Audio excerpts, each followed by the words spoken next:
Hello everybody, welcome to my channel Super Sam 7, and we are looking at reviewing Ultimate Spider-Man Volume 8, Cats and Kings. This collects Ultimate Spider-Man issues 47 to 53, and as you can see, it's the first appearance of Ultimate Black Cat and Ultimate Elektra, and, well, Kingpin is also in it. It's his return after Volume 2 of this series. And let's just jump right into it. As you see, there's the other volumes. Here's what the issues are all singularly called. And yeah, issue 50. The Big 5-0 for Ultimate Spider-Man. This is just a prequel. Yeah, the Enforcers return in this one as well. Fancy Dan Montana and the Ox. Spider-Man defeats them. We learn that Kingpin is back in town after spending $3 million. Even though he was arrested on tape, he still is managed to come back into New York City and just live there. Now, there's a new guy running for candidate district attorney called Sam Bullet. He hates Spider-Man. I don't know who Sam Bullet is. I think he's an original character for Ultimate Universe, but he might be in the other stories. J. Jonah Jameson loves him because, well, he also hates Spider-Man, and that's it. This whole thing is really about Hero, and they're doing the right thing and still losing.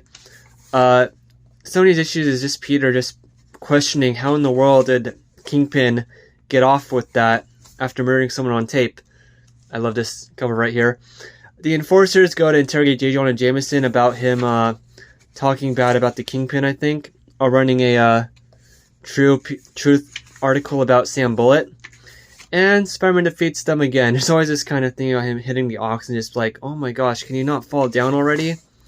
Anyway, here's J. Jonah Jameson. J. Jonah Jameson actually fired Peter Parker at the start because he was talking back to him about the question of Sam Bullet and his stance on Spider-Man.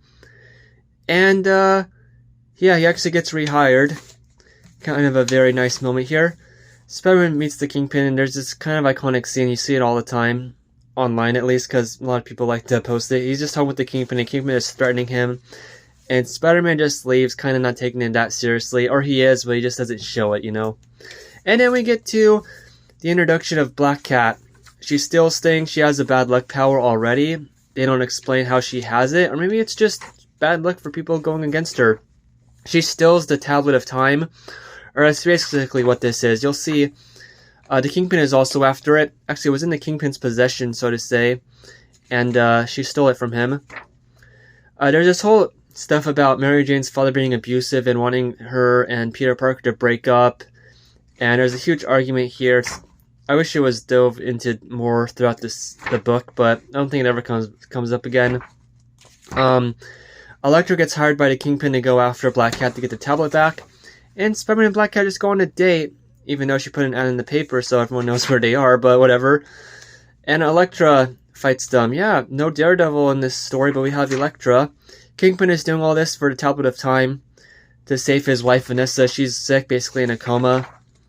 That's why he's back in New York. So determined to come back, not even just for revenge against Spider-Man, but all the same. And, yeah, Black Cat's father used to work for the Kingpin, and I guess that's how she knows, if I remember right. And, oh, and there's this page, a bunch of known cat burglars, and we see Cletus Cassidy, Dmitry Smerdyakov, Carnage and the Kingpin, Abner Jenkins, the Beetle, Benjamin Poindexter, Bullseye, Dennis Carradine, the guy who killed Uncle Ben, Jack Hardy, Black Cat's father, I forget who Rick Lawson is. Hobie Brown is the Prowler, Thomas Farrer is Puma, Martin Blank is the Gibbon. So, that's really cool. Kingpin goes to her house, and wow, look how big his hand is compared to her. Interrogates her. Spider-Man shows up, kind of easily bests Elektra. He doesn't best her, but he avoids her punches and whatnot. She gets the rock lost, although it's kind of like she just throws the rock to the river of the ocean, I guess. And like, why not just go there and pick it up out of the water? Am I that dumb? That maybe that's not a possibility. Maybe it broke, but we don't see it have broken. But anyway, Black Cat disappears. She actually gets thrown off the roof, but she gets stabbed with Elektra's sai. She falls off the roof. Kingpin and Elektra disappear. I think they return in volume 16, but I'm not 100% sure. And that's the ending of him being sad. Here's some concept art. Yeah, I love this. There is a lot more content in this one than I think of most of the other volumes. It's really fun. I actually love how Kingpin is portrayed in the Ultimate Universe. How it is kind of more down to earth, and the question of Spider-Man just being like, okay, you know, this is unfair. How does Kingpin not spend his whole life in jail, but the thing is, like, he does more good than bad. Honestly, I mean, he's the kingpin of crime to kind of keep crime under control. He's the only one who can do that. There's a scene with oh gosh, why am I forgetting his name? Ben Urich, and he's no, is that Ben Urich? I think it is. Oh gosh, I forget. He's interviewing Sam Bullock on his stance on Spider-Man. That's what gets Jameson, you know, go against him. So yeah, the Enforcers are only in here for like 2 issues, and they just fight Spider-Man.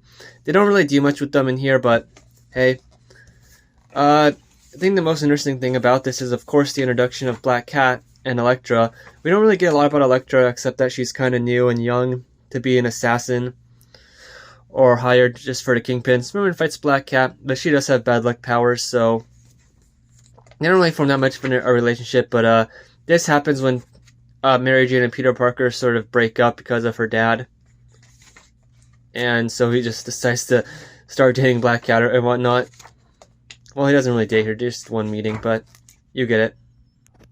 There's a lot of fun jokes here. This is the most like normal Spider-Man compared to 616 I think we have gotten reading this. So that's a big plus for me. They try and speedline through some stories in this, unlike the 616 universe, which I guess makes sense because they know where it's all going for some characters and some plots. So why not? It probably makes it a little bit better for a lot of people. So yeah, thank you for watching. I know I skipped volume 7 because I don't have it. The next one will be volume 9 that I'll talk about on this channel. So have a great day. Hope you enjoyed.